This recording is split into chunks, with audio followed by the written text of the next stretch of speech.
your thing with Ragnarok, right? I was curious too, because I've read some comments out there. You know, they think that we just agree on everything all the time. Yeah. I think this is the first time we've disagreed. You know, on a movie. Like, I love Ragnarok, and I didn't like Love and Thunder.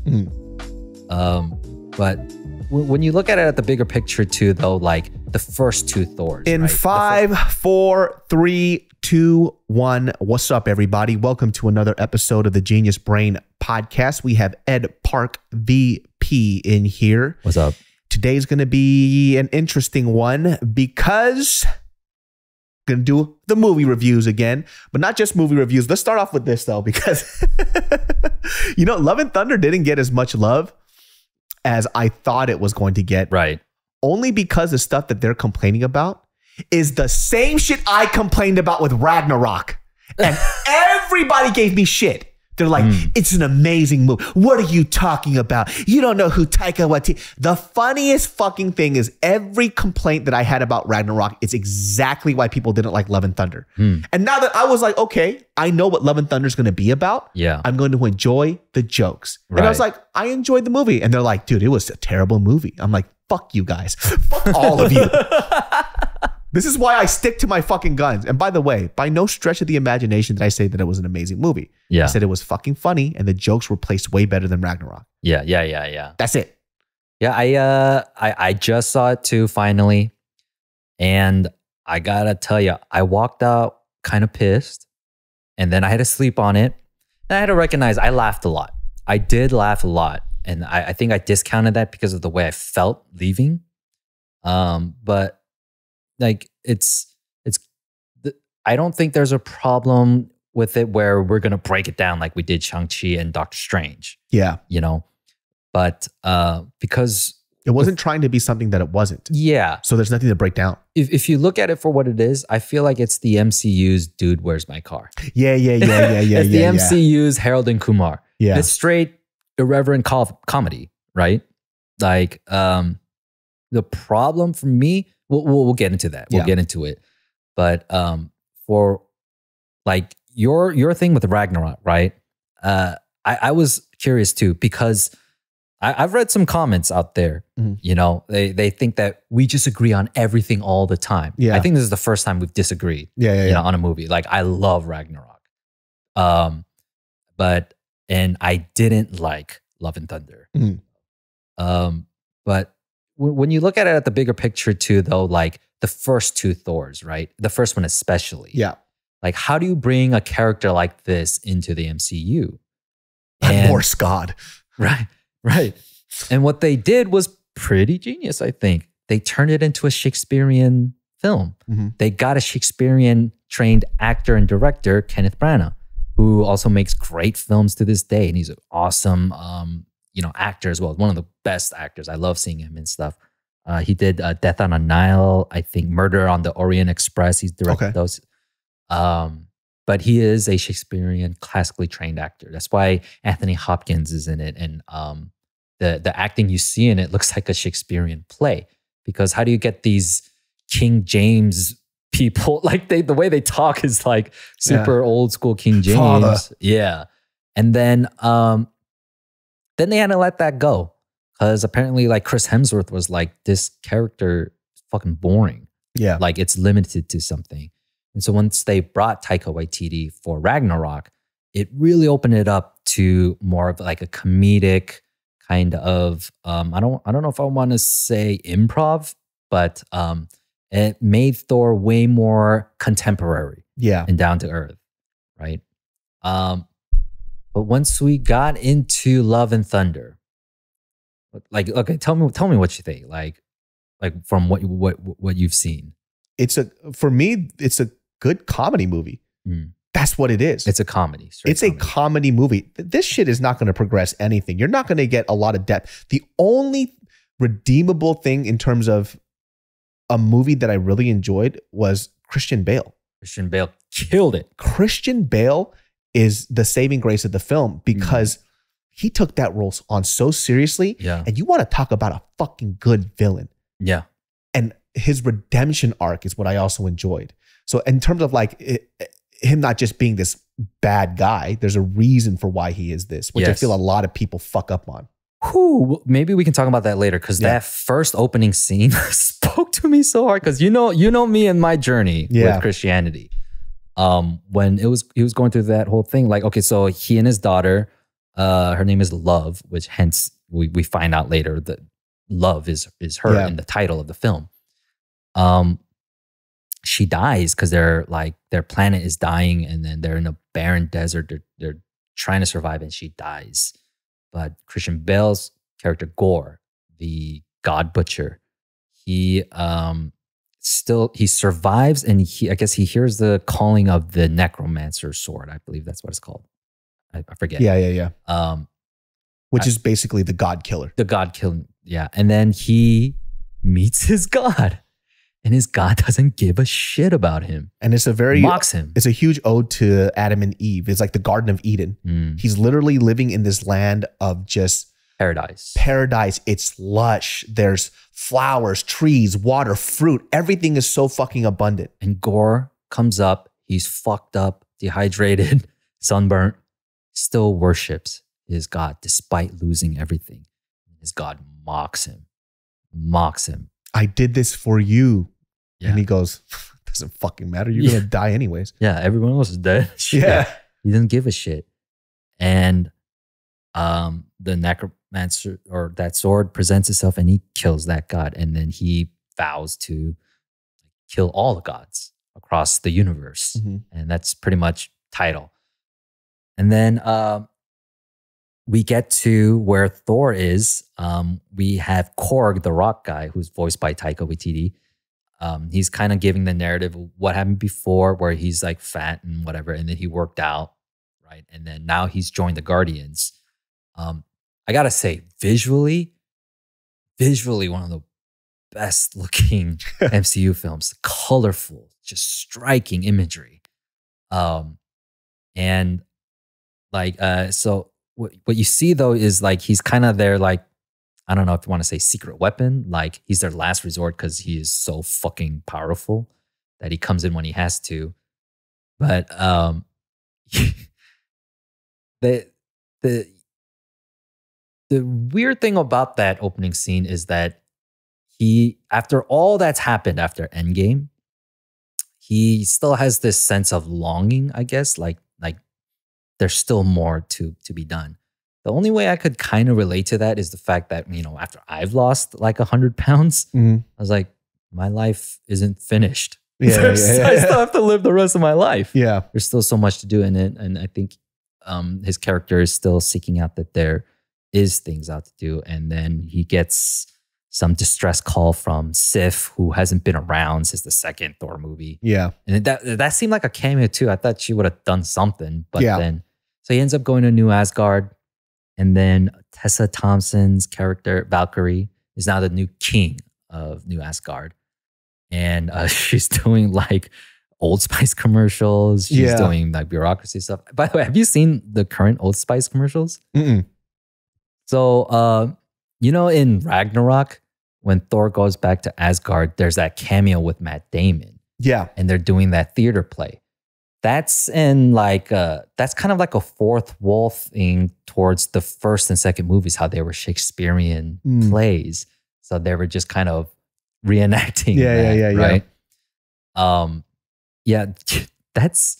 That's Chris Hemsworth's brother. Not Liam, but then they have another brother who's like shorter. Oh, the one that's playing Thor. That's fucking hilarious, dude. Yeah. I had no idea. Yeah. So both of them make a cameo appearance again. And Sam Neill, the main character from Jurassic Park, he's the one that's playing Odin. Hilarious. And then Melissa McCarthy. Spoiler alert, guys. Sorry. Yeah, I'm pretty sure everybody saw it by now. Yeah. So like, I kind of, when it happened in Ragnarok, like I understood that joke for the fact that the past two movies were like Shakespearean films. This time around, it kind of felt like a diminishing return. Like they kind of pulled out the same joke again. It was still, what it's worth, it was still funny. Yeah. And whatnot. Still did its purpose was to like, because we talked about how Doctor Strange was just like, hey, Wanda's bad guy. Yeah. Who cares if you didn't catch up with it? But at least they did their due diligence in catching up with where they're at, right? To be honest, for me at this point, I really felt like this is one of the worst edited films I've ever seen. Not even just in the MCU. For me, it was the edit. Because I'm an editor by trade. I couldn't believe how I couldn't breathe, or the film wasn't allowing you to breathe. Oh, for like, sure. It was so, but then we're going back like this is a comedy. For me, it felt like a really long YouTube skit. But that's the thing too. That's how I felt about Ragnarok though. Right. Like Ragnarok felt like that. It was just joke. Because I wasn't expecting this fucking the other guy's movie. Right. You know? But this one, I expected it to be like the other guys. Yes. And so all my expectations that I had from Ragnarok that I got disappointed from, I erased it and I went with this new mind state, right? Because it's 100%. Yeah. There's no breathing room for fucking anything. It's literally just bam, bop, bop, bop, bop, bop, bop, bop throughout the whole fucking film, which was a huge complaint that other people had, which is why I was wondering why people like Ragnarok so much. Right. You know? So that was the odd part for me because like I'm on the other side now. Where they're like, how come you don't like Ragnarok? It's because I wasn't expecting it to be like this. Dude, one of the funniest things of the film where I was actually in tears laughing was fucking Zeus. Bro, Russell Crowe. Russell Crowe doing that stupid Greek accent had me crying laughing because of how ridiculous. You know who it reminded me of? Jack Black. He was fucking, what's his name? Fucking Nacho Libre. Now that you say it. It's Nacho Libre. Yeah. I was dying. I was like, that's fucking Nacho Libre, dude. Yeah. A Greek Nacho Libre. This obscure Greek accent. Yeah. This guy who was just so aloof and just so stupid. Just hilarious. Falafel Libre. Yeah. Falafel Libre, dude. That's what it was, dude. Shawarma Libre. Yeah. Dog, I could not stop laughing because of how ridiculous Russell Crowe was, dude. Yeah. I mean, like I said, every time there were so many set changes, but my God, was it beautiful. Yeah. Right. My only complaint, like I said, was that I wish I had time to breathe. Like it was like the movie's like an hour 45. I felt like it could have been 2 hours, 2:15. Yeah. Maybe. And that maybe would have helped me digest it. But that was just literally the only complaint. Otherwise, the other thing too, it wasn't like really big on character development because as far as Thor goes, like so much of his story has been told because he lost so much. Yeah. But as the movie progresses, what you see is it's actually Jane Foster is part of like a co-star. Yeah. A big part of it is her story. And it was actually, I don't know how to say it, but then spoiler alert, she has cancer, stage 4. Yeah. Right. And Natalie Portman in her own right is a very great actress and she played it through great. But okay, so here's the thing. Have you heard people say the book is better than the movie? Yeah. I am against that idea. I always think a movie, no matter what, is still going to be better than a book for me because of how I digest things. Yeah. Right. I'm just talking about mediums, but then obviously the story is a big part of it that can be expounded on so much in a book. Because I've seen the panels in the comic books of how Jane Foster becomes Mighty Thor, I was hoping to see that transition. They actually didn't show it. Yeah, that was kind of they kind of blue balled my ass on that one. I was like, how? Yeah, you know? They kind of did the hammer starts shaking, and then the next thing you know, boom, she's Thor. What I just heard recently, apparently there's a 4 hour and 30-minute version of this movie. Get the fuck! I want to see that. I want to see that film. Yeah. So I'm so ready for that. Like apparently there's like Jeff Goldblum makes a comeback. Peter Dinklage, apparently his character from Endgame. Oh. Yeah. He also was supposed to be in the film or something, but they cut out damn near 3 hours of this film. That's crazy. They That's should just made fucking it 2 crazy. movies. Yeah. So who knows? Maybe Disney Plus there'll be a Waititi cut. Yeah. I mean, there's just so many things too. Like that point where they just kind of placed her in as she just suddenly got these powers was kind of just cut. Yep. And it was just right there. And then we just kind of had to suspend belief and just kind of continue. Yeah, it just kind of continued. There's a lot of that in that movie. But once again, I expected all this shit. I knew it was going to be like that. You know, well, not like that per se, but then I just wanted the jokes to be better. Like, here's a great example of a joke that I really thought they did well. It was something small that made me die laughing. It was just Thor finally goes to see what's happening with all these gods that are being killed. And he finds one of, I forgot what his citizens are called, but whatever. The omnipotent place, something like that. Yeah. And then she's just out there. She goes, what's the, not Asgard, but where's the place that they go after they die? They go and see eternity. Yeah, so they go into eternity, right? And she's like, just leave me here to die so I could go into eternity. And he goes, dude, you gotta die in battle. She's like, fuck. Like these really small jokes, you know, which is kind of fucking hilarious because there is this legend that you hear from a lot of different cultures, like dying in battle will give you honor and reward. Right. She couldn't even do that. My lovely Genius Farts, this podcast is brought to you by BetterHelp. How well would you take care of your car if you had to keep the same one your entire life? That's how our brains work, so why don't we treat them the same way? How we care for our minds affects how we experience life, so it's important to invest time and care into keeping them healthy. My friends, I've used BetterHelp for years now, and you guys already know when it comes to my mental health, it is a priority, and my BetterHelp online therapist helps me through my darkest times. And I'm not just saying that, my friends. I know just because you hear it on a podcast ad, you feel like I'm just reading off a piece of paper, and I am not. I have used BetterHelp for a very long time, and if you haven't tried online therapy, you should, because there are so many benefits to it. Number one, BetterHelp is online therapy that offers video, phone, and even live chat only therapy sessions, so you don't have to see anyone on camera if you don't want to. It's much more affordable than in-person therapy, and you could be matched with a therapist in under 48 hours. Our listeners get 10% off their first month at betterhelp.com/genius. That's betterhelp.com/genius.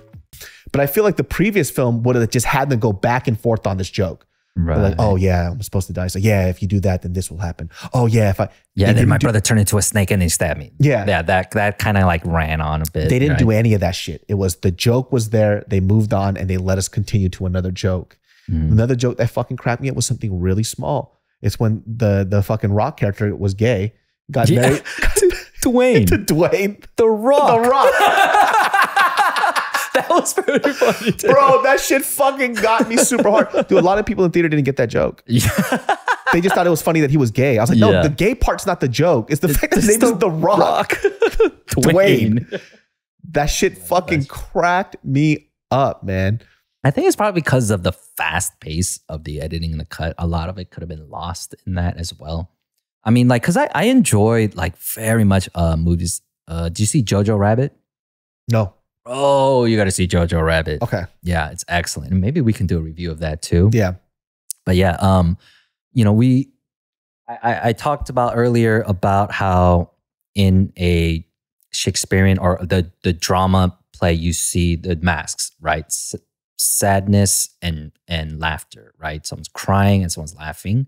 But the idea is that they're both feeling the same thing, which is pain, drama, right? But it's how it's expressed and such.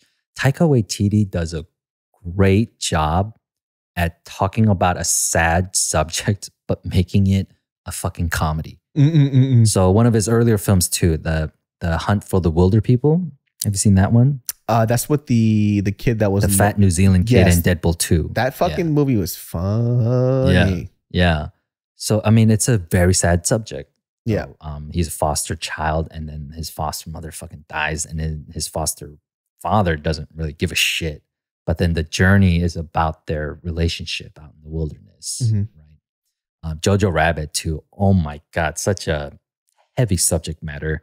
Super sad, yet one of the funniest films you'll ever see. Yeah. Okay. Right. And even in Ragnarok too, he touched on some important parts, like first act ending with their father dying in a very touching moment. And then it goes into like a huge adventure as well. But at the end of it too, what happens? Their fucking home gets destroyed. Asgard gets destroyed, you know, but then it's all about the process. It's all about the growth. And, you know, it's about the journey that they take in there. And Taika Waititi does that very well. There's a lot of high stakes. Yes. Yeah. Yeah. And in this one too, there is a lot of hurt and pain with Jane Foster's cancer. But other than that, I got kind of lost in what Thor was supposed to do. Like where Thor's character growth was. Yeah. You know, because it might be because Loki's not around either. Oh yeah, that was like his biggest thing. It's like this whole issue with his family, which I think a lot of people can relate to. It's like that one kid who was forgotten. Yeah. And, you know, just wants to be loved. Yeah. And then the other brother who loves him truly, but he can't even see it because he's blinded by jealousy. You know, a lot of like, it honestly reminds me of a lot of like biblical references. Oh yeah, for sure. Cain and Abel. Yeah. Right. So like Loki's character was always there for us to understand why Thor isn't so perfect, why Thor isn't so great, despite being the strongest, mightiest Avenger, right? And without Loki to be there to humanize him, I think that was Jane Foster's job in this film to bring Thor down to earth, which they did a pretty decent job at. Like when they go through and montage through their actual relationship that they had we didn't see. Like I said, this movie does cover everything. It does cover a lot of bases, which is so crazy to think that they cut it so many hours short. Yeah. Yeah. And I would love to see that 4-hour cut. But yeah, at the end of the day, there's not a lot to talk about with it because it just is what it is. Yeah, the one it's thing, not bad. Yeah, and I think that I think I read this too. Is maybe people who are being a little analytical of the movie, and once again, I didn't really see it through that eye because if I did, I probably wouldn't have liked it as much. Was the idea of, you know, him and Jane Foster's relationship is supposed to be this amazing thing, and it kind of seemed towards the end he just kind of accepted her death. You know what I mean? It's like, I understand she's dying. Yeah, good job, Mjolnir. I thought you were supposed to fucking save her. Yeah. I guess that's not the case. Yeah. You know? So that was kind of this is where for me, like the forgiving thing about this film though, that I think that I like better than Ragnarok is literally Christian Bale.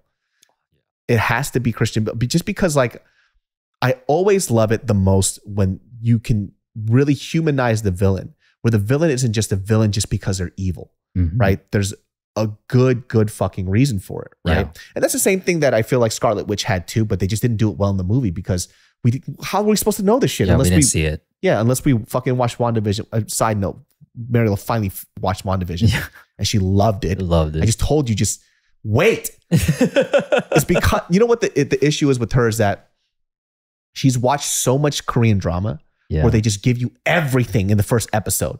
She goes, oh, why is it taking so long? Just watch it. One of the things that she does that drives me fucking nuts, I love you, my sweet, sweet lady. She'll watch some shit, right? And the movie just started and she goes, why is that person doing that? If you watch the movie, they'll tell you. They will tell you. That is what the story is for throughout the whole thing. Why are they doing that? What's the purpose of that? You know what? I don't fucking know either. Yeah, not yet. They'll show us soon. But then that was the other part. Why we have problems with films when we do question that and then it doesn't pay off. Yeah, there's no payoff for it. If there's no payoff for it, that's when you can be like, why did they do that? Yeah. You know? Yeah. Also, too, I wanted to know why, and maybe they did in the film, and once again, I only watched this one time, was why did the hammer choose her? Right? Yeah. Right?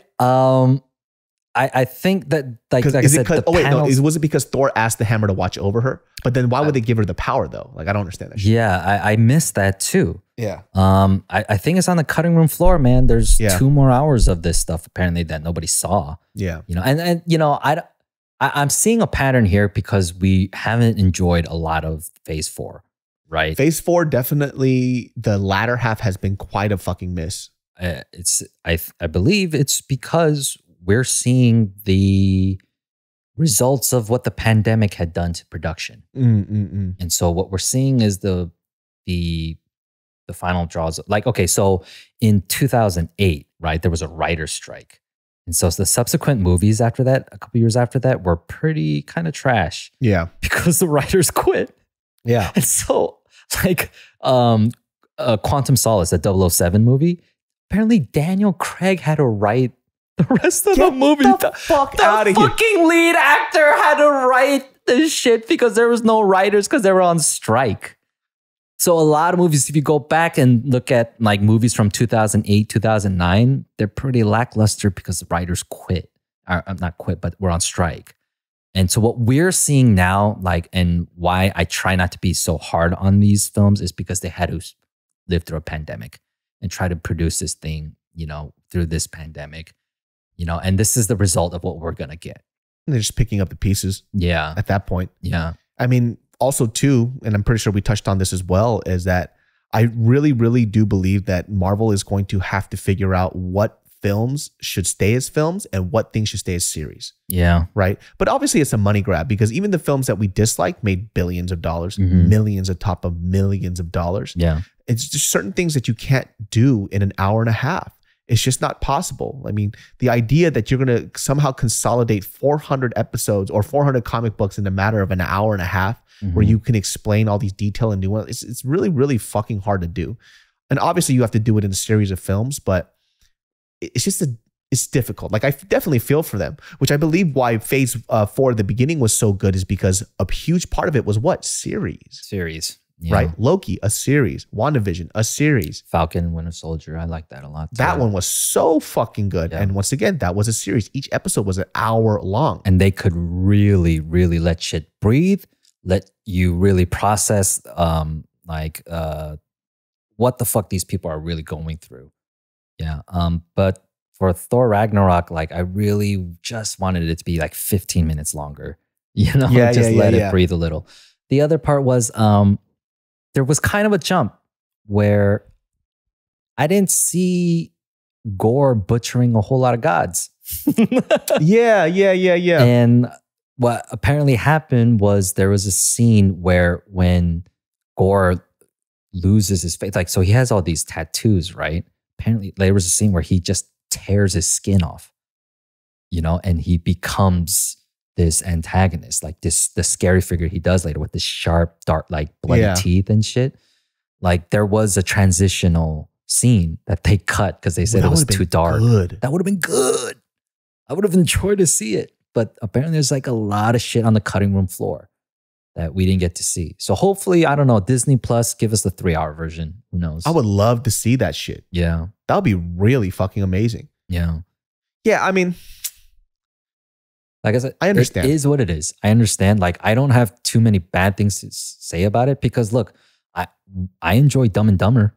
Yeah. Not the greatest film in the world, but it's one of the greatest comedies in the world. But that's the other thing too. Look at how many of those comedies we grew up with, would they be able to come out in theaters again? Would a movie like Nacho Libre or even Napoleon Dynamite be able to come out in theaters, or would movies like that go straight to streaming?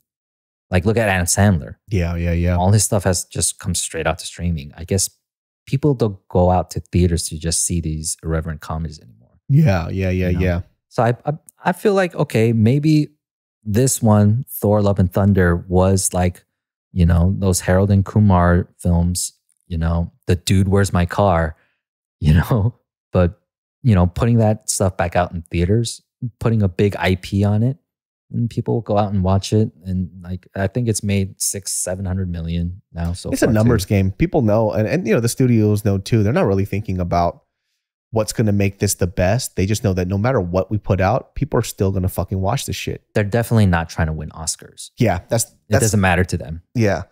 I think that's where the series come in. Like they can really expand. Yeah, those are going to win some fucking Emmys. Have you seen Moon Knight? Here's how I assess it. It's some of the best fucking acting I've ever seen in the most boring story ever told. Oh, really? So, what's his name? Oscar Isaac? Holy shit, he fucking kills it. He kills it. It's amazing. Like with the subject matter, but the story itself, you know. But and then I look at it, then the phase 4 as a whole and what's been happening. It's like, holy shit. It's quantity over quality. Yeah. That's what it's become now. And speaking of, dude, did you see the new trailer for Black Panther? Yeah. That shit looks good, It's dude. good. It looks fucking good, Ryan Coogler, dude, Creed 1. Oh my God, one of my favorite films too. Loved it. It's how you should do boxing movies. He really set a standard for boxing movies. Dude, and like Sylvester Stallone got a Best Supporting Actor nod for his role in that too. That's amazing. Like, he killed it in that for being a supporting character. It's supposed to be a Rocky movie, right? He fucking took it up and killed it. But that's also why I hate Creed 2, because Sylvester Stallone took it over and wrote the movie. I mean, he owns the property. So he was like, Ryan Coogler, it's so funny. He's so fucking Oakland. It's hilarious to me. But it's like, this fool literally said, like, look at her bald head right over here. I was cracking the fuck up because, by the way, too, doesn't matter how you speak.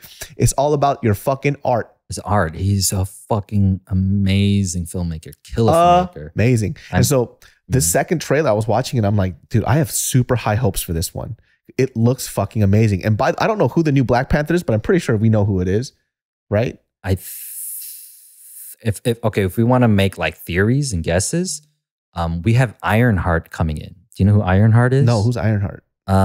So in the comics, they had, I think they just introduced her in the past 10 years in the comics, where she is the next Iron Man. She's this genius, like New York Black American girl who's just fucking crazy and builds her own suit.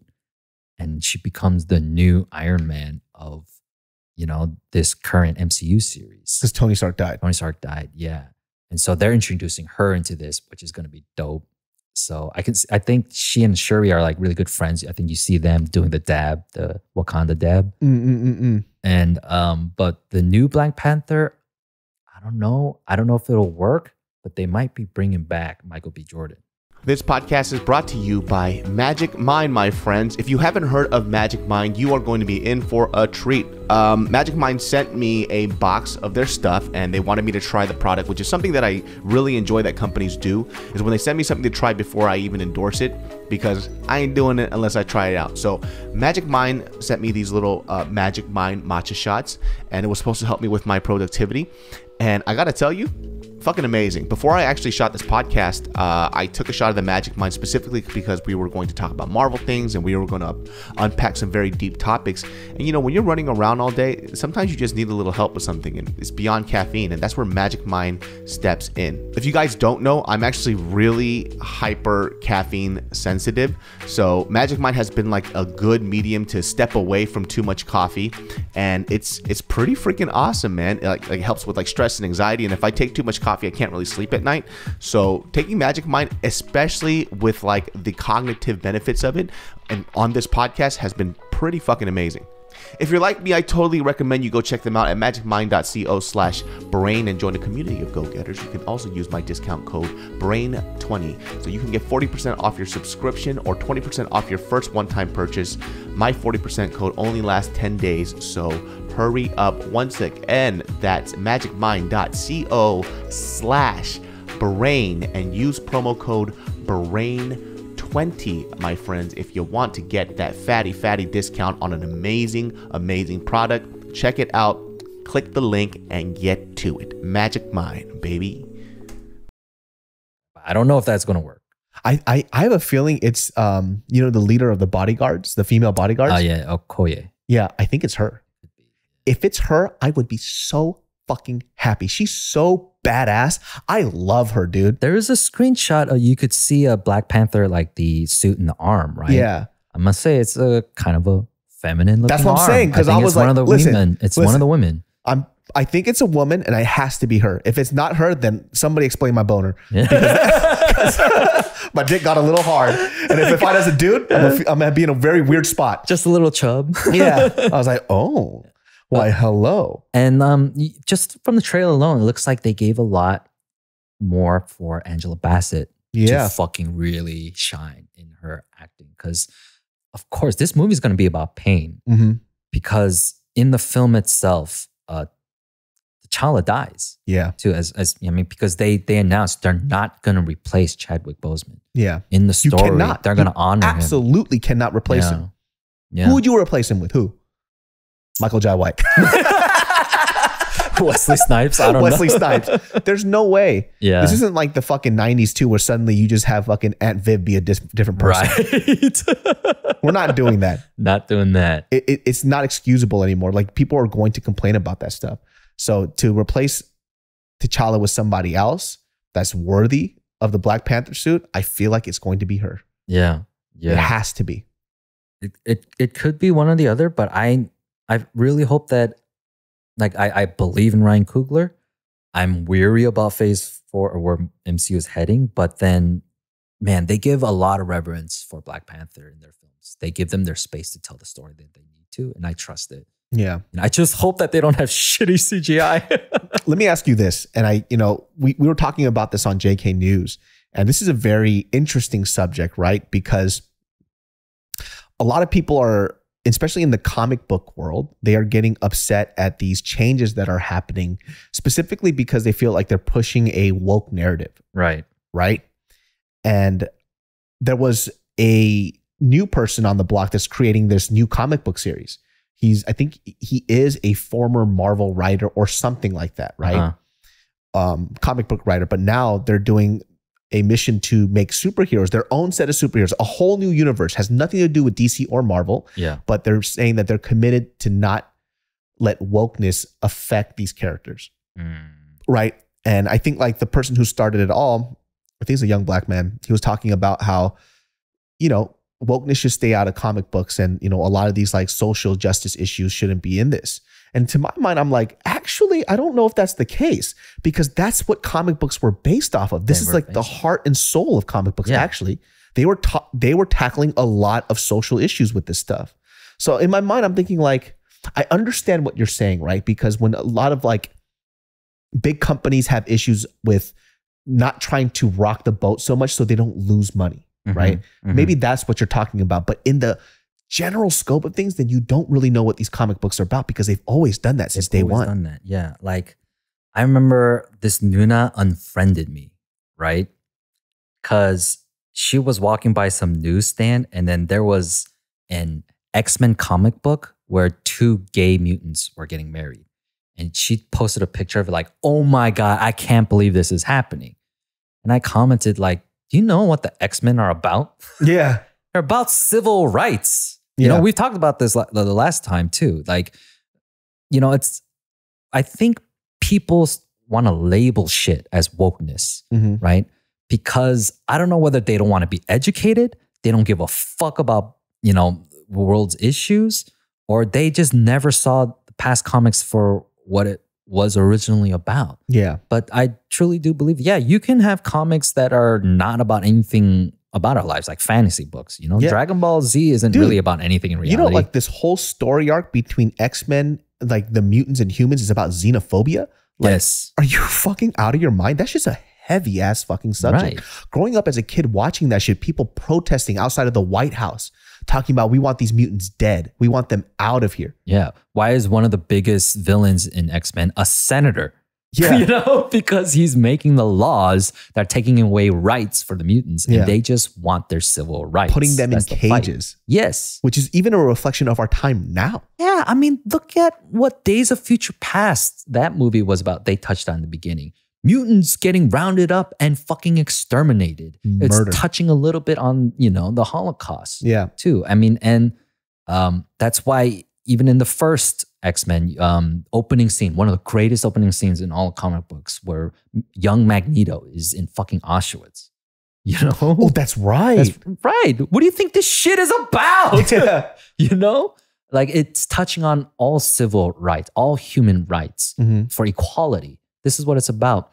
But if you want to make a, story that's not about equality or civil rights, then you're going to have more or less something like a Zack Snyder point of view of how we see superheroes, that these are gods and they don't give a shit about you. Why should Superman give a fuck about us, right? And that's what Invincible touches on, right?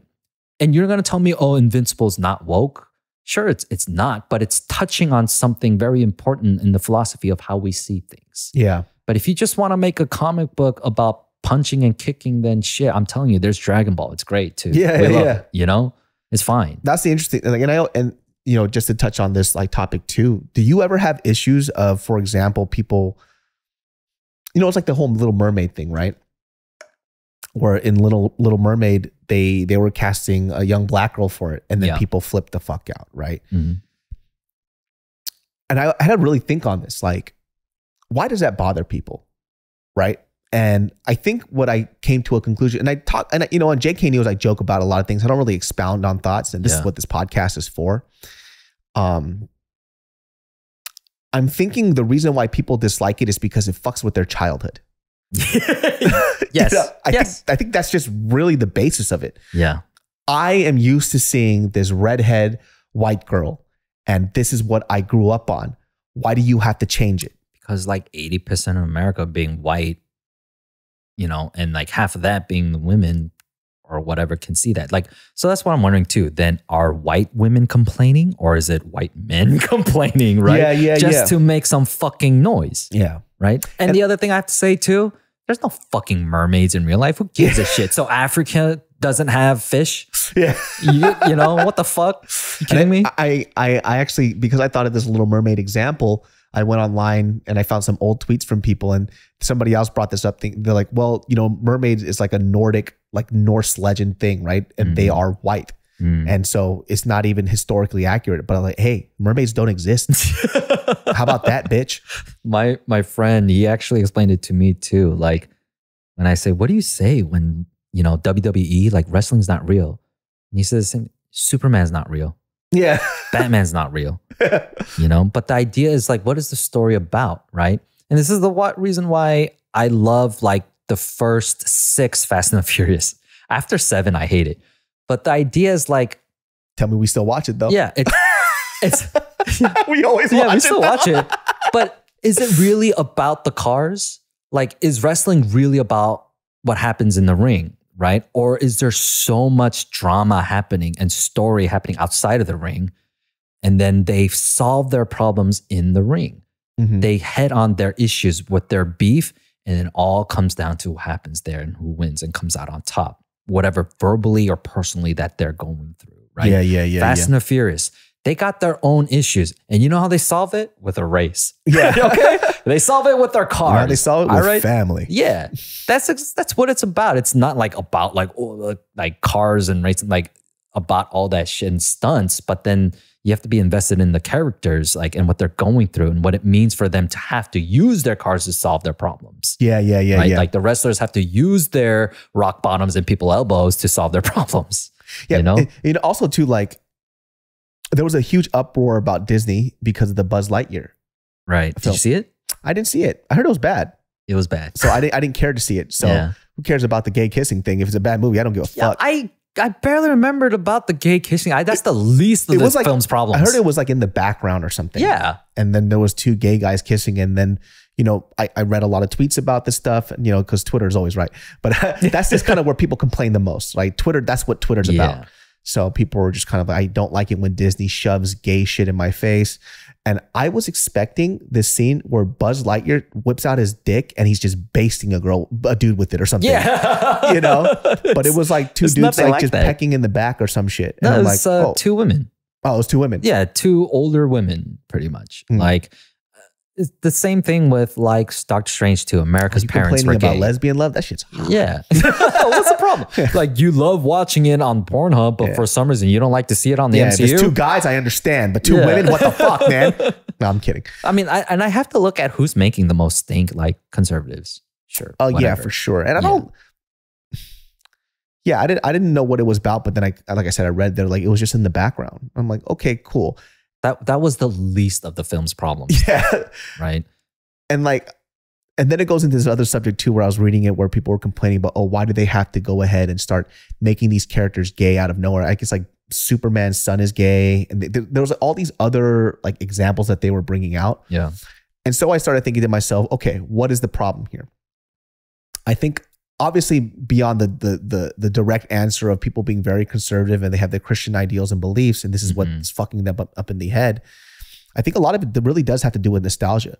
And I can kind of empathize in the sense of, I think like if I had this character, like let's say, I don't know, Superman, he's marrying Lois Lane. He's absolutely in love with her, right? And she's his moral compass throughout the whole comic book series. Yeah. She grounds him. And then the next thing you know, he's like, dude, I fucking like dick. Out of nowhere, I'd be a little thrown off too, because I would think about the why.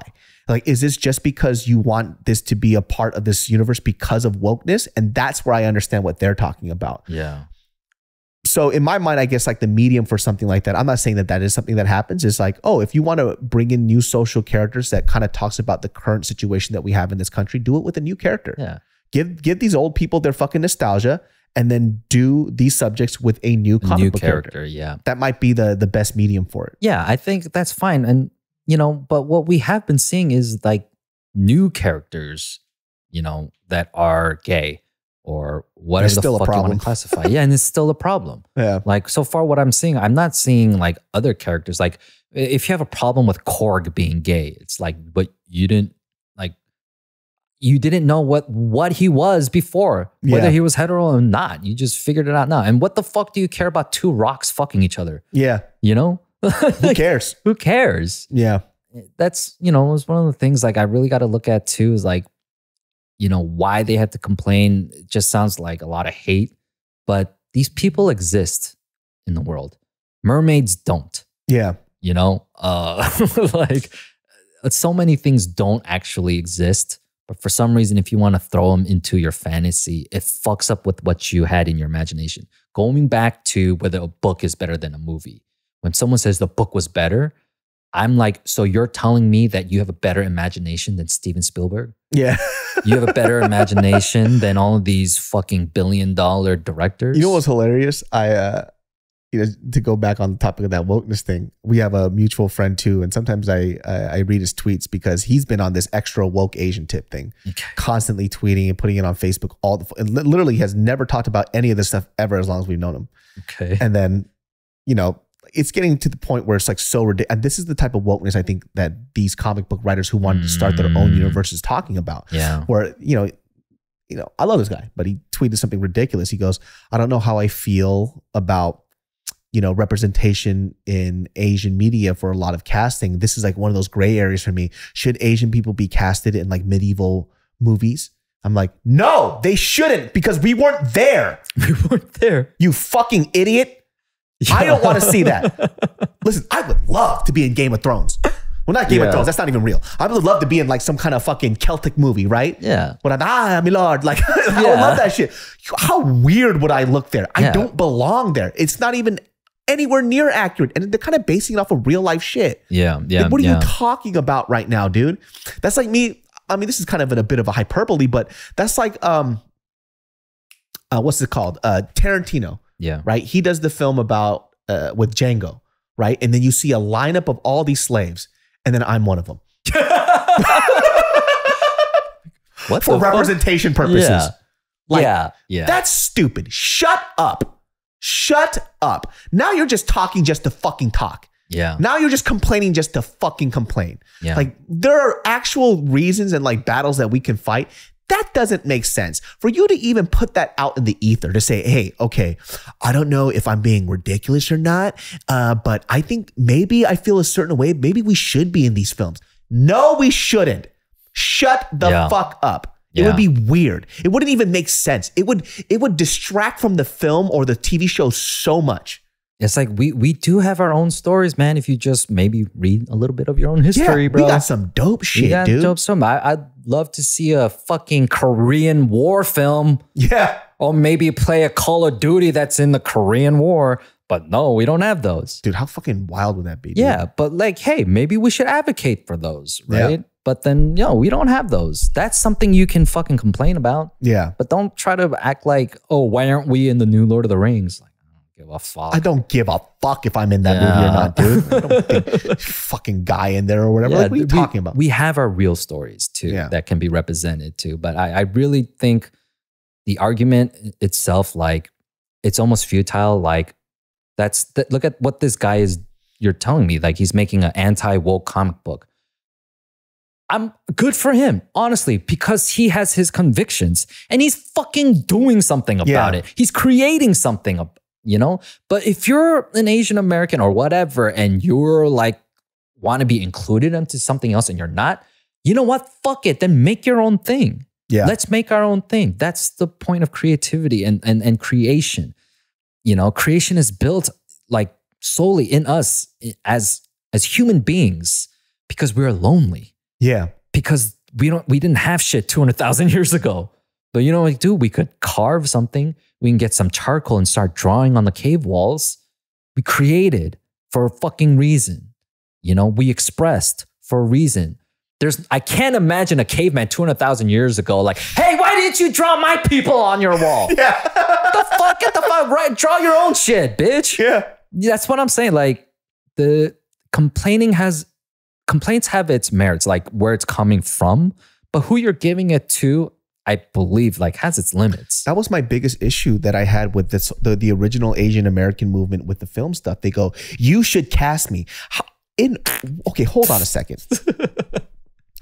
Why do you want this person who you are so much demonizing as this person who doesn't understand the nuance of the Asian American experience to write a film about your Asian American experience? That's fucking nonsense. Yeah. Go do your own thing. Make it yourself, because nobody else is going to be able to duplicate or replicate all those fucking things that you went through as a kid. Not possible. And you're waiting for that role. And that director isn't even going to know where you're coming from because he doesn't fucking know us, get us, right? I saw this clip. It was pretty amazing where someone was questioning Denzel Washington about like, why did the director of this film have to be black, right? And the whole cast in the panel are like rolling their eyes, right? And Denzel had something really important to say. He was like, Steven Spielberg made Schindler's List, excellent fucking film. Martin Scorsese made Goodfellas, excellent fucking film. Steven Spielberg could have made Goodfellas, but he doesn't know the culture.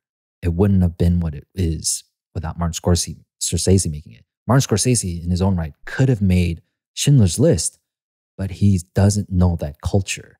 And it wouldn't have been what it is. That's what we're seeing. That's good. It's the culture that matters. So when you're complaining to a white producer, to a white director and shit, you're not going to hear back from them. Yeah.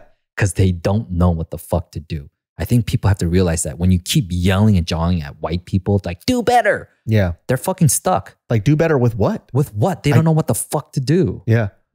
That's why it's important for us to create our own shit. Yeah. That's the smart thing. And like, I know it's, David, so much easier said than done. 100% Yeah, it is hard. Yeah. Duh. But guess what? You have to have the fucking guts to do it. Yeah. You're going to have to. And there has to be a community that's going to back you up. And there are those things, right? Like that's the thing too. Like, how can I explain to somebody what it's like to have a mom call you fat and ask you why you're not eating? And then everything everywhere all at once. Yeah. Touched it the way it could because the director knew the culture. Yeah. Like how can I explain to you what it's like to go to your grandma's house and smell this burning incense that you would smell every time? The smell of a Korean church that every fucking Korean church smells like, whether it's I'm in Seattle, whether I'm in Dallas, Texas, in New York, Jersey, whatever, they all smell the exact same. How can you explain these experiences? It's hard to do. You cannot do it, but you can show it in film. And the only way you can do it is when you've experienced it yourself. People know these things. You have this in your own personal lives where you literally say in stories, I would tell you this story, but you had to be there. Yeah. Same fucking thing.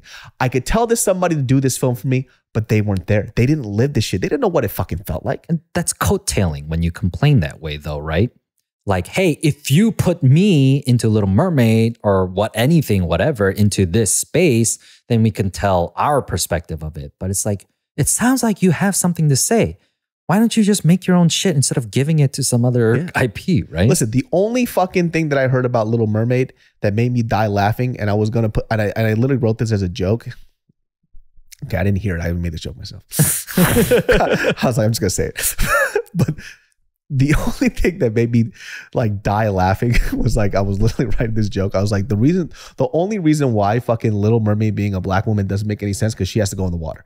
I was like, bro, that's it. Hey, I grew up in a black beauty supply store. I know big facts. There's not a single black woman on earth that has beautiful hair that's going to be like, I'm jumping into this water. I was like, that's the only reason. That's the only argument you could fucking make. Other than that, I don't want to hear it. That's true, man. Like people like have these different ideas of things, but like I see it too. Like we talked about it before, was the corporate inclusion, the forced inclusion kind of thing too. It does lose its merits in that point too. Yeah. But then if the story doesn't make a fucking difference, whether they're white, black, Asian, or Latino, like I really don't like see why it matters either. Like people have a big problem with black people being in the new Amazon Prime Lord of the Rings. But it's like, why? Like why? Right. It's all a fantasy. Like It's all fantasy. yeah, it's all fantasy. It's People not legit like have a problem with that? yeah. It's Yeah. Lord of the fucking Rings. See, that's the thing where I'm like, Asian people can be in that shit because it's fantasy. Yeah. Who the fuck cares? So for me too, like you watch the original first 6 Star Wars, how many Asian people are in there? None. Oh, so Asian people don't go to space? Yeah. They're like, no, What the thank fuck? you. oh no, we're only the engineers who allow you guys to get in a rocket ship and go out there. We'll stay down here on Earth. You know, all this like make believe stuff. Race should have absolutely no issue. You know why? Because their cast member is an alien with 6 tits on their face. All right. So if you're okay with that, I'm pretty sure we could have a couple of ching chongs in space. Yeah. We're fine. We'll be okay. Yeah. Like, I mean, people like are, I feel like jumping on that train of representation, without having any creativity. Yeah. They're skipping the line. You know, that's what it is. Not saying, oh, you should fucking work and grind and all that shit. Yes, you should. But also, like, if you've got something good and you got a good idea, then make it yourself. Dude. Don't be like, I know how I would fit into Lord of the Rings. How about make your own fantasy then? Yeah. How about make your own East Asian, Southeast Asian fantasy? That's why, like, even though I didn't like Raya, I was just going to say. Yeah, I appreciated it though. It's still its own Southeast Asian fantasy story. 100%. 100%. And like, that's something I can get behind. You know, that's something I appreciate. And I don't want to say it out loud too, but I got ideas for like a Korean American Disney film, you know, something that speaks to us. But I don't want a Korean person to be the new Prince Charming in some fucking thing, you know? Yeah. No, I think we have our own story to tell behind our own culture. And I think like, look at Moana. Beautiful representation of like Polynesian like Moana culture. is one of my favorites. I fucking cried, bawled my eyes out. Like every time the grandma came on screen. Bro, the grandma when she became the manta ray, that shit fucking bawled my that shit eyes out. wrecked me, dude. Hot tears in the theater. Yeah. Yeah. So like, yes, we do want to see ourselves. I get it. Right. But then at the same time, like what you want to see and what you want to create are 2 different things. Yeah. Like, could you imagine how would that director, let's say somebody who wasn't Chinese American, right, have directed that short Bao? How could they have done it? Yeah. How? Dude, watching that shit fucking got me. Dude. Yeah. Right. It reminded me of my mom. It wrecked me, dude. I was like, oh shit. Like they love you so much that they just want you to be, but they won't let you be your individual self. Yeah. Like that is such, I mean, I'm pretty sure it happens in a lot of other cultures, but Asian Americans do that a lot. Yeah. Especially a mother to their son. Like they forever, you are this child to me, you know, and she just would not let, to the point where she would rather just snuff him out and keep her to herself in selfishness, right? Than rather let this child live their own life. Yeah. I mean, like Turning Red, although it's very cringe to me, I mean, but that's because I was never a middle school girl. Yeah. You know? But outside of it being a Chinese Canadian story or whatever, like it still had a relatable story, a humanist story down to its bones, you know, but externally it had so much of its culture that could be represented. Yeah. And where it told it well enough where you could understand the pressures that she's going through, you know? And so did it matter that they were Chinese, you know, at all? Yes and no. It was important for its representation, and it did it goddamn fucking well. I had so many, not so many, I'd say 2 people. I'm exaggerating right now. I cut that shit out. But two people. That's off the top of my head. I'm pretty sure I read more. But she went on a tirade and a rant about how young kids, how her 3-year-old son shouldn't be watching Turning Red, right? And I just wrote back to her. I was like, I had no idea that it was a stranger's responsibility on whether they decide what their kids watch. I thought that was your job. Yeah. What the fuck what are you talking about? And they're like, well, she was like, well, since you don't seem to go to church anymore, you know, them teaching. And bro, I literally paused for a second. I'm like, I could wreck this fucking girl's life. And I just looked at her and I was like, listen, number one, I remember you at church. You went to church very casually. In fact, were you spouting this shit when you were sucking blah blah blah's dick in the back of the parking lot at church? Yikes. Right? I was like, I don't have amnesia, bitch. Yeah. So don't talk to me about what's holy and pious when you literally fucking you were cum guzzling dicks at the back of a church parking lot. Don't talk to me about this shit. Or do you want me to put that on your Facebook group? I mean, right? people want to be out loud because they want to express some kind of self-righteousness. That's what I'm saying. And I was like, okay, listen. I was like, I understand. And I was writing this and I was like, and she was, after that, she wrote that, she just kind of didn't say anything. I was like, you don't have anything to say right now, right? I was like, it's very easy for you to go ahead and get on your religious pedestal and start, punching down and pointing down at people. But that's not even what this is about. I was like, you didn't like the fact that they talked about periods and all this other shit. Menstruation, like teenage angst. Like the Red Panda itself, like, wasn't just about periods. Yeah. There was so much that young women go throughout this entire earth. Yeah. And for some reason, you showed a 3-year-old that, I don't know what to tell you. Did he even understand it? Why do you care? Yeah. And then on top of that, she was kind of relegating it to like, this isn't what my Disney movies used to be like when I was younger. And I'm like, yes, they fucking were. What are you talking about, bitch? What are you talking about? Like, the way that this kid is defying their parents. Oh, for reals? Little Mermaid? Yeah. I don't know, Jasmine from fucking Aladdin, bitch? What are you talking about? This selective memory is what kills me the most. The thing that bothered her the most was the fact that the child was being defiant against her parents and going against their wishes and rebelling and running away. Every fucking Disney film is, what are you talking about? And she used Little Mermaid as an example. I was like, did you watch Little Mermaid? Like, do we want to see a Disney film where the main character are the parents getting their fucking way? Yeah. And like lording over their kids and then winning them over by their obedience? Yeah. What the fuck kind of movie is that? Who wants to see that shit?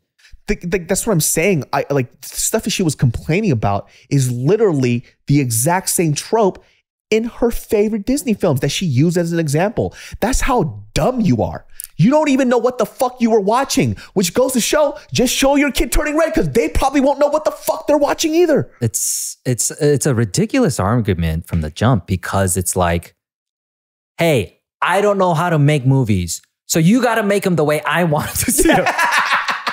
Like, the fuck is that? Yeah. Like, if you don't know and you're upset, like, bro, fucking learn. I don't know what to tell you. Yeah. Like, if you can't do it, then turn it off. Don't fucking watch it. Yeah. That's all I could say. Like, there's so many things we don't enjoy. We sit through it, but we analyze it because of the film nature of it. Like, my Disney films were never like this. Yeah, the fucking girl in the ocean that just went up on land to go get some fresh dick. Yeah. Really good idea. Run away from home. Change myself so I could fit in. Yeah. Yeah. And the original Little Mermaid itself, the original story is like fucking horrific, apparently. Dude, dude, all these stories are horrific. Yeah. And then they got to Disney-fy it to make it acceptable and make it cute and make it loving. All that shit. Look at what they did to Mulan, like, yeah, it shit gets Disney-fied. But you know what? If, like I keep saying, if you got a problem, man, get a piece of paper and a pen and write a better movie. Yeah. Just do it. Just start. And who knows? Put it out there. Maybe someone will pick it up. I don't know. Like the Shapiro's idea production company. that the film is like teaching her young daughter how to be rebellious, even though Aladdin is her favorite fucking movie, blows my mind. Literally, she runs away from her dad, goes into a bazaar, starts pretending like she's poor and shit. And almost gets her hand chopped off. Yeah, starts falling in love with the bad boy. Yeah. What are you talking about? Be quiet. Man, you just have to like let shit be. Like, it almost just doesn't matter. Then you know what? Then just read the Bible to your kid for the rest of his life and tell me when he doesn't resent you. Yeah. Yeah, tell them about the story where they were fucking each other in the ass and they started turning into salt. That's a great bedtime story. Yeah. Tell them about Sodom and Gomorrah. Tell them about David and Nathan. Man, those two were gay. Yeah. Man, like Nathan was supposed to be King David's like prophet, but damn, did they love each other. Yeah. You know what I'm saying? Like get the fuck out of here. Yeah, tell them those fucking stories, dude. Tell them that story about this girl who wasn't supposed to eat an apple and this bitch just defiant as fuck eats this apple and fucks the whole world up. Yeah. Like look, these I kind of get that side, like because of whatever overprotectiveness, with their kids, you're going to say some shit, then whatever. It's fucking dumb, but fine. Like, you have your right to say it. But they should know, like, it's kind of fucking stupid. Yeah, well, make your points correct. Like, at least have a sound point. Like, don't use the examples of the stuff that is exactly like the film that you're criticizing. Don't make any sense. But it only goes to prove the point that even you didn't know what you were watching as a kid, and you didn't even see it. Yeah. You didn't see it at all. Someone says, that's not My Little Mermaid, then fine. Read the original story. Yeah. The original story is fucking horrible. Read the original story of Little Red Riding Hood. Yeah. All these Germanic, like fairy tales, they're terrible. Crazy. They're made to scare children into obedience. Yes. And then Disney made it more acceptable and, like loving and whatever. Bro, like, fucking Sleeping Beauty is nuts. Terrible. King comes in, rapes this girl in her sleep, and she becomes pregnant. Yeah. All that shit. Like, you fucking kidding me? I didn't even know about. I was driving to Sacramento in my car, and I just put there like the real story of Disney, and I was like, "Oh, what is this?" I started hearing it, and I was mortified. Yeah, it's wild. They're fucking raping this girl in her sleep because the king couldn't have was having an affair with his wife and with this Sleeping Beauty, and so he would basically fuck her while she was in a coma, and she woke up pregnant. Yeah, what kind of fucking fairy tale story is this? What was going through Walt Disney's mind to be like, you know what, we should make this one rated G? He saw that, he was like, it's kind of hot. Yeah, oh, God. Fucking freak. The hell is that shit about? I mean, going back to like representation, wokeness, and all that shit too, right? Bob Kane, he was known as the creator of Batman, and he got all the fucking credit for it, right? Up until Batman v Superman. All of a sudden, they added a second name, Batman, and creators created by Bob Kane and this guy named Bill Finger. Bill Finger was the actual guy who drew Batman, designed Batman. Oh. Gave him his story, where he comes from, what he does, and Robin. He actually designed all that shit. For Bob Kane, he's a fucking idiot, apparently. Oh. And Bill Finger is the one that created the Batman we know. What a tragic name, by the way. Yeah. But that was another thing. Bill Finger was a gay man. So when he introduced Robin, it was like a lover boy kind of situation. If you look at those old comics, it looked crazy gay. Yeah. Because Bill Finger, the creator who was drawing all of it, was gay. Yeah. And that's why if you see Batman and Robin, the one with George Clooney, his relationship with Chris O'Donnell is pretty gay. Yeah. It's pretty That's gay. so funny. This like gay comic book writer basically subliminal to everybody. Yeah. So who the fuck's going back there and like who's going to have a problem with like a new movie where Batman's gay? Go back to the original source, bro. Batman's gay. Batman's gay. So I don't know what you want to fucking say. Like whether it matters to you or not. It's like, it's not my Batman. Well, the guy who created it says it's his Batman. Yeah. So what the fuck? Look, it's all make believe. You know what the quick fix is? He's not gay in your head. Yeah. Just ignore it. Just ignore it. Move on. Just like you always do, you fucking bigot. Yeah. You know that one page where fucking Robin is fucking jacking him off behind the bed? just move past that page. Never happened. And then go straight to the action part. Yeah. You'll be perfectly fine. That's what I do when I watch porn. When the guy's about to come, I cover his face. Yeah, you got to cover the screen. Why you got to cut to him, man? Why do you have to do the underball angle, dude? Yeah. I don't need to see this. Terrible. Sometimes I want to talk to these porn directors. What are you doing? And he goes, you know what? I'm gay. Oh, okay. This is the whole Batman thing all over again. Exactly. What are you gonna say? He's gay. You're watching some shit from a gay man, and if he makes gay characters but makes it ambiguous, like what's it to you? You're too stupid to figure it out in the past. That's what it is. Yeah, and like the idea too is, everything is so gay now. It's like, I don't think everything is. I think it's sprinkled here and about because it's a representation of life. And that's how it's always been. Exist. They fucking exist. And it happens all around us. It's just there. Yeah. Like one of I think I used this example before. I really enjoyed this. I forgot what series it was, but Abraham Lim, we used to kick it with him. He is gay and he's playing a gay reporter. Yeah. Right. But they didn't do a whole story arc about why he's gay or whatever. He's just a gay reporter. He kisses his boyfriend. They have a relationship. And it's just a part of life. It normalizes it. So, I mean, it's important if you're telling a coming of age story where a man has to come out of the closet. That makes sense, right? That's not shoving it down your throat. That's a coming of age, like a real story to get to understand somebody, you know? But then, yeah, I remember, what was this show? How to Get Away with Murder. It was a very intriguing show. Until it was just like, yo, everyone was just fucking each other all the fucking time. Until Viola Davis was gay all of a sudden. And then she was bisexual. And then she doesn't know what she is anymore. I'm like, this was so unnecessary. It was for the sake of your jaw-dropping shock factor. And I think this is maybe what, once again, going back to that wokeness thing, is probably the stuff that I dislike that maybe that they're talking about. It's closer to like showing and not telling. Yeah. If you can act it out and show a life, you know, in a lifestyle or whatever, like someone who they are, then you can understand like what they're doing. Like you can you process it, but it's not like everything that defines them, right? Yeah. Like if there's a story like out there that's just so much about I'm Asian and I'm so Asian and I'm Asian, yo. It's like that. Where's the fucking story? Where's the rest of the story? Yeah. You know, but yeah, there's the identity thing. And then there's literally like, okay, as a human, you know, like what, like, are you going through and what part of it, because you're gay, like there are these obstacles that society throws at you. That's so much more interesting. Dude, look at fucking Moonlight. Yeah. Yeah. I actually haven't seen that one yet. Oh, you haven't seen Moonlight? Yeah. Visually fucking stunning, dude. I got to pick that up. It's very slow paced, really fucking good. I watched that shit like 2 or 3 times. I was like, really good. And I love that story, dude. It makes sense. Everything is perfect for it. And it's done with so much nuance. It's like watching this guy, you know, find his sexuality growing up as a kid, as a young black man in this neighborhood. Like it's fucking nuts. Right. And that's the coming of age part of it. Yeah. That's so much better as a storytelling device instead of the character identity and making it the whole movie. That's what a lot of people fuck up when they start writing, you know? And there are certain like peers in this space that I see, they still write like that till this day.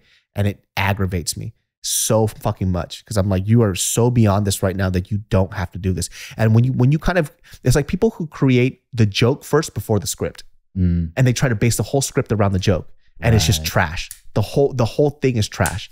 And you can really see into the writer's mind when what they're trying to do then is do something like make straight people uncomfortable or make straight people have to, you know, eat it up without really like expounding on a truer story on oneself, on somebody. I think that's way more important. And at that point, if they are gay or not, like it's so much more interesting, you know, like, and if they are gay and that is an important part, like I said, it doesn't just have to be their identity and that's the story. Yeah. But then like the journey along that way.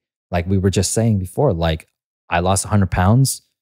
That's the end of the story? No, my life continues. Yeah. And even for me, myself, my identity isn't found in how much weight I lost or what I've accomplished or all these things. My journey continues, which is why I still have a million stories about whether I'm fat or skinny or whatever. Yeah. I'm me. Yeah. You know, and there's so much more that, you know, explains or like can express who I am just by the stories I tell and has nothing to do with me being Asian. Yeah. And you know, just to, you know, add to all that in terms of like filmmaking too, this is in general what I like to look for when I enjoy films the most. It's how people expound on these ideas. Usually like the general topic of what the movie is about is like it's more of the backdrop than what the whole thing is. Right. So for example, with the film Gook that I did, Gook wasn't about the riots. Right. Gook was about these brothers and this other family and them trying to get along and understand each other. They're more similar than they are dissimilar, but they don't see it because they're going through their personal struggles. The backdrop is the riots. Right. And it had a more microscopic view about these two different families that represented the bigger idea of where the riots were coming from. But it made it much more personal between these two. And that was way more important than like making a documentary about the Exactly. riots. Because we all know what the riots are. Yeah. We don't need to see that. What Yeah. we're trying to do was kind of dig deeper and then see something else that was a big issue. It was like these two communities. Yes. What were they going through? What were they thinking about? Oh, they're a lot more similar than we thought. Yes. Right. And sometimes when you are hurt and you feel pain, you don't care about what somebody else is going through. You can only see what you're going through. Yeah. And that's what, to me, what made that film so fucking great to me, you know? And that's what I want to see in other right films. up until they shared the same pain. Yep. Right? At the climax of them. No spoilers, guys. Got to go watch it. Yeah. But when they shared that same pain, you know, like, and I went to one of the screenings when he came to Seattle, and then there was a Q&A, and Justin explained it too. Like his character and the other character, I forget. Curtis, yeah. That they essentially are two sides of the same coin. Although Justin's character is the main character of the film. That's who we're following. But, you know, their anger, their hurt, their pain, and then their struggle and their grind, it's the same. Yeah. You know, but then they don't see it right up until, they feel the same pain together. Yeah. And that's so much more important when you break it down and you can humanize people and understand that we are humans. Not taking away the fact that we are a certain race. It's not like in the movies, all of a sudden people lost their color. Yeah. It's not that, you know, but then when a story can break it down and you start seeing two, you know, Homo sapiens, you know, interacting and having these human experience, then it doesn't matter if they're trans, black, Latino, Jewish, Asian, white, gay, like where that story is there for the sake of them being human beings. That's what's important. Yeah. Well, guys, we were actually supposed to do a review of something else. Something else too. This was actually really great. Yeah. You guys can catch Ed at Ed Park VP, Genius Brain, every Sunday at 12 p.m. Genius Brain Secret Society Collab has either dropped or will be dropping. Make sure that you get those pre-orders. Fucking amazing. Same amazing quality that Secret Society puts out, but I don't want to create merch. I want to create some meaningful shit. So once again, inspired by my trip to Korea, check it out. Every Sundays at 12 p.m. and we'll catch you guys next time. Peace.